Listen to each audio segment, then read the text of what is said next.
Hi, I'm Anjali. I have selected the topic Stakeholder Theory, and I have also selected a peer reviewed journal regarding this topic. And now, in this presentation, I will speak about the accounting theory, that is, stakeholder theory.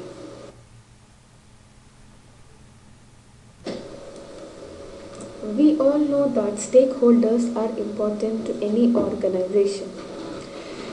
In every business, stakeholders are those who have invested their finances in the business. According to stakeholders theory, it states that the purpose of any business or organization is to create value for the stakeholders and function in a manner so that the stakeholders are benefited from the organization. Freeman has clearly explained that the stakeholder approach is a very normative and simple approach for the functioning of the business. In the stakeholder model, the center of the model is the firm or the organization. Around the organization, there are many stakeholders that plays important role for the organization. For example, the investors, the political groups. Customers are also stakeholders of the organization.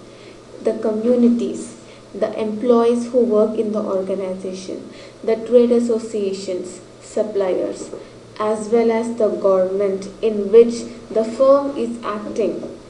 All these are the stakeholders of the firm, and it is the responsibility of the firm to generate value and profit for all its stakeholders and to act in a manner so as to benefit the stakeholders.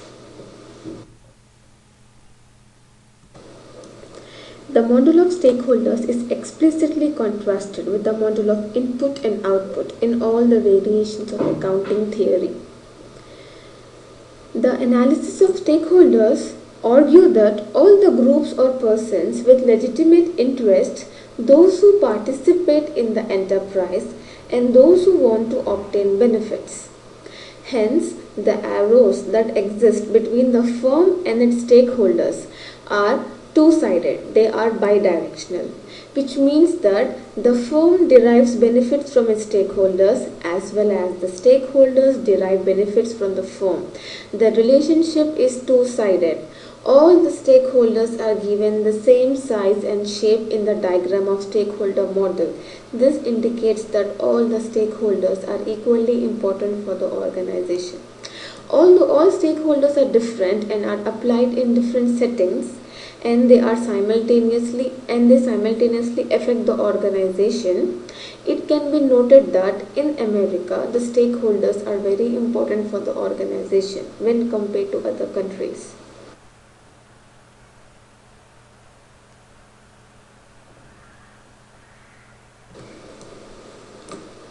Alternative perspective. The intention of the theory of stakeholder is to guide and explain the operation and structure of the corporation that is established. In its view, the corporation is an organizational entity via which many participants who are diverse and numerous will be able to accomplish many and not congruent purposes. The stakeholder theory is used for two purposes: to know how the organizations operate and to know how organizations behave. There are three main alternative perspectives which are mentioned below: descriptive, instrumental, and normative.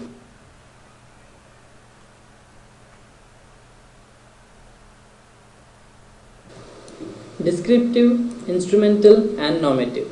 It explains specific corporate behavior and character. It can describe the firm's nature, the behavior of managers, and their management capabilities. The way board members may think about the interest and constituencies of the corporate actually manage the corporations. Corporate social responsibility make implicit or explicit reference to perspective of stakeholders and use the conventional methodologies of the statistical methods. It is used so that we can interpret the functions of the corporations that will also include the identification of the philosophical or moral guidelines for the sake of management and operations of various corporations. Normative concerns were dominating on the stakeholder theory from the beginning. It is good to note here that the corporate social responsibility also affects the stakeholders of the organization in some way or the other. Hence, there is place for corporate social responsibility as well in modern stakeholder theory. Corporate social responsibility is mainly the way where the firm acts responsibly and in a conscious manner so that it do not bring any bad impact either on the society or the environment in which the firm is acting.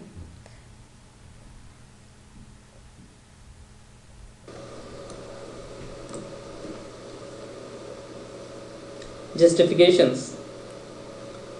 The problem that is underlying in the epistemological issue in the literature of the stakeholders is the problem of justifications.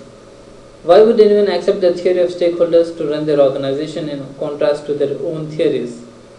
The distinctions over the normative, instrumental, and descriptive approaches can be clarified. Descriptive justifications imply that the concepts that are embedded in the theory may correspond to the reality. The justification of the instrumental nature may point to the evidence that there is underlying connection between the stakeholder management and the way corporate management behave.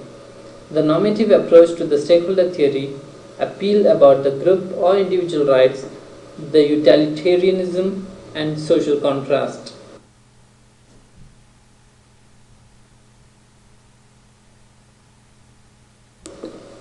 Within the managerial implications of stakeholder theory, there are 2 points that are recognized.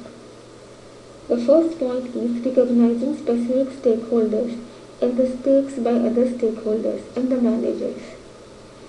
The second implication is the function of management and the role of the manager.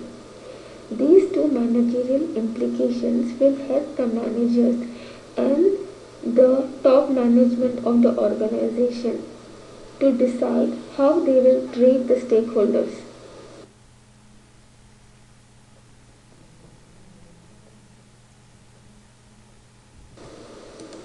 To conclude, we can say that both the views, mainly the resource-based and the market-based, are integrated in the stakeholder theory that adds to the socio-political level of the concept.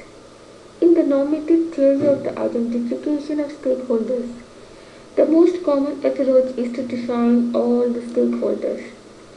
We need contended that those stakeholders' principle will be managerial, and they describe the attitude and structure of the organization.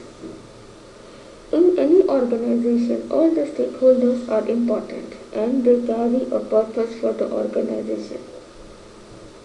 The stakeholders oversee economic contributors of the organization and they also determine the budgetary performance of a firm.